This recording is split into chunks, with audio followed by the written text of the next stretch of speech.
দর্শক, পবিত্র মাহে রমজানের শুভেচ্ছা নেবেন। আপনাদের আমন্ত্রণ জানাচ্ছি রান্না বিষয়ক অনুষ্ঠান হক মাস্টারডল রেসিপিতে। আজকে আমাদের সঙ্গে আছেন শেফ আবু সাইদ। কেমন আছেন ভাইয়া? আলহামদুলিল্লাহ আপু ভালো আছি। আপনি কেমন আছেন? খুব ভালো আছি। ভাইয়া আজকে আমাদের জন্য কি রান্না করবেন? আজকে বানাবো chicken Mughlai cutlet. Chicken Mughlai cutlet. Mughlai কাটলেটের জন্য চিকেন ব্রেস্ট আমরা একটু কিমা করে নিয়েছি, ব্রেড ক্রাম, হলুদের গুঁড়ো, মরিচের গুঁড়ো, লবণ, ধনিয়া পাতা, পুদিনা পাতা, কর্নফ্লাওয়ার, ময়দা, ডিম, পেঁয়াজ কুচি, সাদা গোলমরিচের গুঁড়ো, কাঁচামরিচ কুচি, জিরার গুঁড়ি, গরম মশলার গুঁড়ো, টমেটো কেচাপ, সবশেষে থাকছে হক মাস্টার্ড অয়েল। ঠিক আছে ভাইয়া, তাহলে আমরা রান্না শুরু করি। হ্যাঁ, শুরু করা যাক। প্যানটা একটু গরম করে নিতে হবে। প্যানটা একটু গরম করে নিব। একটু ডুবো তেলে ভাজতে হবে। এটা অনেকটা কাবাবের। হ্যাঁ, এটা অনেকটা কাবাবের মতো ড্রাই, খুব এটা মচমচা হবে। এটাতে আমরা পেঁয়াজ কুচি দিয়ে দিই। 2 চামচ পেঁয়াজ কুচি দিয়ে দিলাম। কাঁচামরিচ, কাঁচামরিচটা আসলে এটা ঝালের উপরে ডিপেন্ড, যা কতটুকু।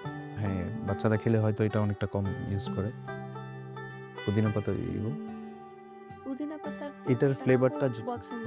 এটার ফ্লেভারটা আসলে সবারই, ছোট বড় সবারই খুব ভালো লাগে। ধনিয়া পাতা দিয়ে দিব।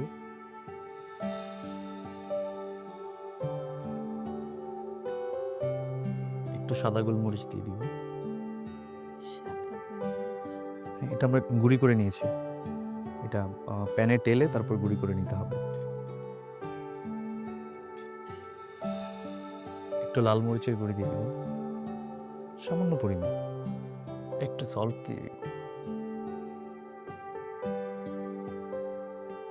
একটু হলুদের গুঁড়ি, ময়দাটা দিয়ে দিব 1 চা চামচ দিলেই হবে। একটু ব্রেড ক্রামও দিয়ে দিব।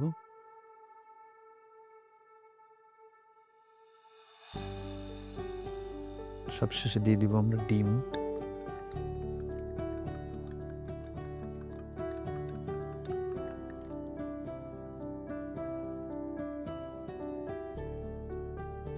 সব একসাথে মাখিয়ে নিব। তো এটা হচ্ছে ইফতারে সবসময় তো আমরা পেঁয়াজু, বেগুনি, আলুর চপ অনেক কিছু খাই, কিন্তু চিকেনের আইটেমগুলি থাকলে একটু স্পেশাল স্পেশাল মনে হয়। সবাই পছন্দ করে, ছোট বড়। এটাকে আমরা একটু হালকা একটু শেফ করে নেব। আর আমি আসলে এখানে হ্যান্ড গ্লাভসটা ইউজ করে নিই, কারণ হচ্ছে এটা ডিম আর ব্রেড ক্রামের যখন একটা থাকবে হাতের মধ্যে, হচ্ছে এটা আটকে যাবে যখন তেলে ছাড়তে যাব। কারণ হ্যান্ড গ্লাভসটা হচ্ছে অনেক থাকে, পাতলা থাকে, যেটা আমাদের হাতে লেগে যেতে পারে। বাসায় যখন কেউ করবে তখন যেন হ্যান্ড গ্লাভসটা অবশ্যই ব্যবহার করে, যাতে হাইজিনটা ভালোভাবে মেনটেন হয়। তো খুব সহজ, খুব তাড়াতাড়ি হয়ে যাবে। এখন এটা আমরা ডিম আর ব্রেড ক্রাম দিয়ে কোটেড করে নিব।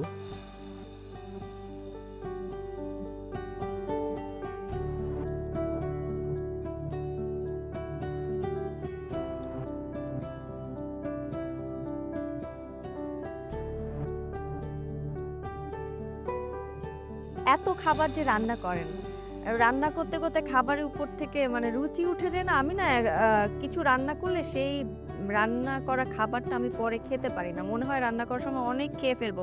রান্না করতে করতে কেন যেন ওই ক্ষুধাটা মরে যায়। এটা কি হয়? এই জন্যই তো শেফরা হচ্ছে খাবার খুব কম খেতে পারে, নিজের খাবার নিজে রান্না করে খেতে পারে না।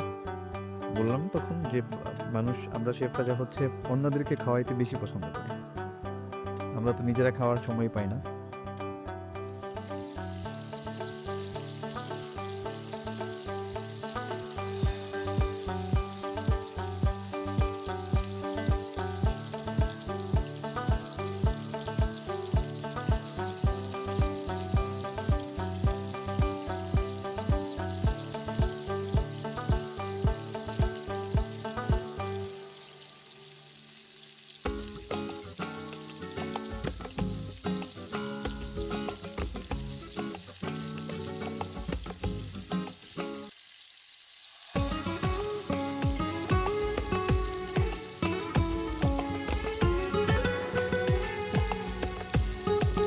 সরিষার তেল দিয়ে করছি তো এটা খুব সহজে, আর সয়াবিন তেলের তুলনায় এটা আর বেশি তাড়াতাড়ি হবে।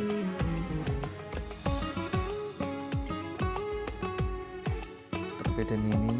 খুব সুন্দর একটা কালার আসছে ভাইয়া, খেতেও খুব সুস্বাদু হবে। হ্যাঁ, এটা ক্রিস্পি, আসলে দেখতে আর বেশি সুন্দর লাগে। ভাজা আইটেমগুলোই হচ্ছে এরকম হবে।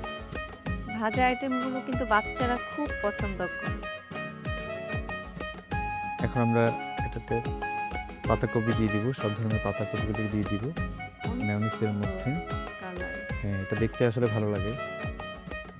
খাবারগুলি তো আসলে এরকমই হয়, প্রথমে দর্শনদারি, তারপর গুণবিচারী। হ্যাঁ, এটাতে একটু সাদা গোলমরিচের পাউডার দিয়ে দিব, একটু সল্ট দিয়ে দিব আমি, যাতে এটা খাওয়া যায় আসলে। তারপর এটা আমি মাখাই নেব। এটা কম্বিনেশনটা হচ্ছে মানে খুব সুন্দর দেখতে লাগবে। এটা যখন আপনি ভাজা কোনো কিছুর সাথে থাকবে, আসলে এটা দেখতে যেমন সুন্দর লাগে, এটা খেতেও আসলে তেমন ভালো লাগবে।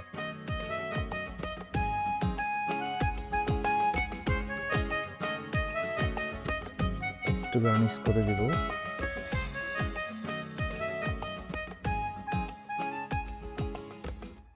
সবই আমরা খেতে পারবো। সব খেতে পারবো আসলে। গার্নিশ করার জন্য আসলে আমরা এগুলি ইউজ করি, ওই আইটেমগুলি যেগুলি আসলে খাওয়া যায়। এটা যেরকম মচমচে, দেখতেও ভালো লাগছে, এটা খেতেও ভালো লাগবে। ফ্রাই হয়ে গিয়েছে, চাপটা দিয়ে দিব।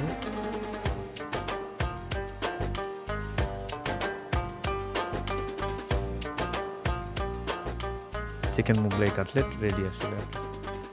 থ্যাংক ইউ সো মাচ ভাইয়া, এত সুন্দর একটা ছটপট রেসিপি আমাদের সাথে শেয়ার করার জন্য। আপনাকে অনেক ধন্যবাদ আপু। প্রিয় দর্শক, আজকের মতো এখানেই বিদায় নিচ্ছি। দেখা হবে আগামীকাল নতুন কোনো রেসিপি নিয়ে, হক মাস্টার টল রেসিপিতে। সে পর্যন্ত ভালো থাকবেন, সুস্থ থাকবেন। আল্লাহ হাফেজ।